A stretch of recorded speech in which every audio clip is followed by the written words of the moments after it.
Welcome to the Historypedia channel. My name is Peter and today I'm going to tell you about an ancient world history. The Picts were a group of people who lived in what is now Scotland during the late Iron Age and early medieval periods. They were a distinct ethnic group, and their culture and language were different from those of their neighbours, the Celts and the Scots. The Picts are known for their unique art style, which includes elaborate designs and symbols such as animals, geometric shapes, and human figures. Many of these designs were carved into stones, such as the famous Pictish stones found throughout Scotland. The Picts were also known for their fierce resistance to the Roman Empire, which never fully conquered their lands.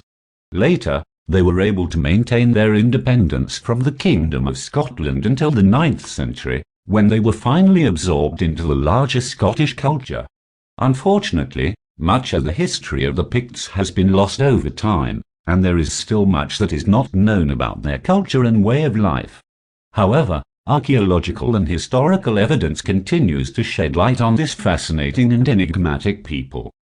Pictish art is a distinctive form of art that was created by the Picts, who lived in what is now Scotland between the 4th and 9th centuries AD. Pictish art is known for its intricate designs and symbols, which were often carved into stone or metal. Pictish art is characterized by a number of distinctive features.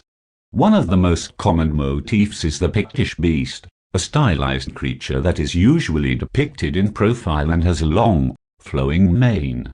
Other common motifs include interlaced designs, spirals, and key patterns. These designs are often highly intricate and can be difficult to decipher.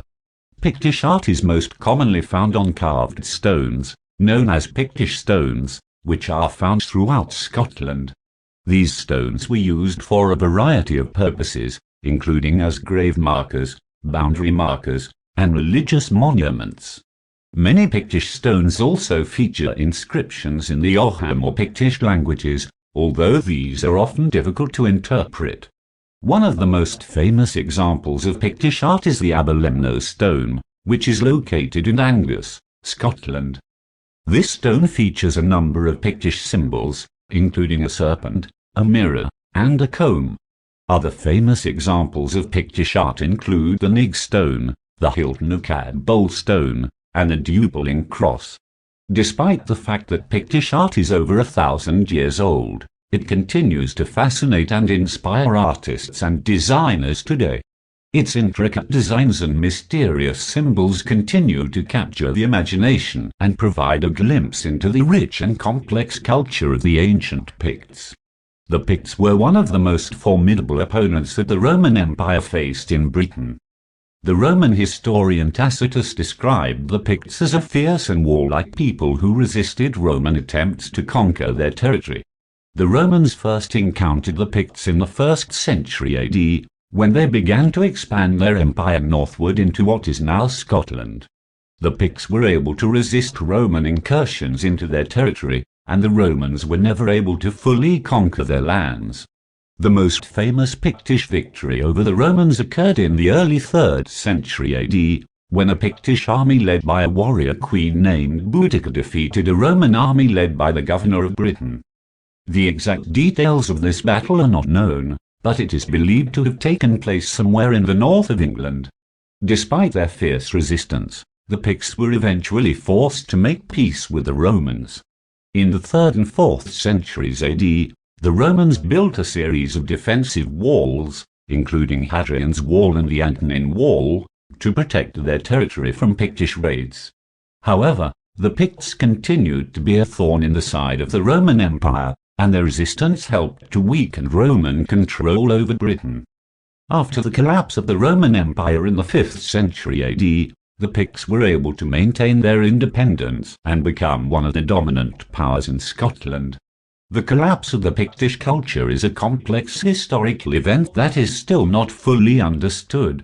However, there are a number of factors that are believed to have contributed to the decline of Pictish culture. One of the main factors was the arrival of the Vikings in the 9th century AD. The Vikings began raiding Pictish territory, and eventually, they were able to establish a foothold in Scotland. This led to the decline of the Pictish kingdom and the eventual absorption of the Picts into the larger Scottish culture. Another factor was the spread of Christianity. In the 6th century AD, the Irish monk St. Columba began a mission to convert the Picts to Christianity. Over time, Christianity became increasingly important in Pictish culture, and many Picts converted to the new religion. This had a profound impact on Pictish art and culture, as many traditional Pictish practices and beliefs were abandoned in favor of Christian ones. Finally, it is believed that internal political and social unrest also played a role in the decline of Pictish culture. The Picts were a highly decentralized society, and different tribes often competed with each other for power and resources. This may have contributed to a weakening of the overall Pictish culture and made it easier for outside forces to gain a foothold in Pictish territory. Despite the decline of Pictish culture, their legacy lives on today in the form of the many Pictish stones and other artifacts that have been preserved over the centuries. These artifacts provide a glimpse into the rich and complex culture of the ancient Picts and continue to fascinate and inspire people today. Thank you for listening. Stay tuned.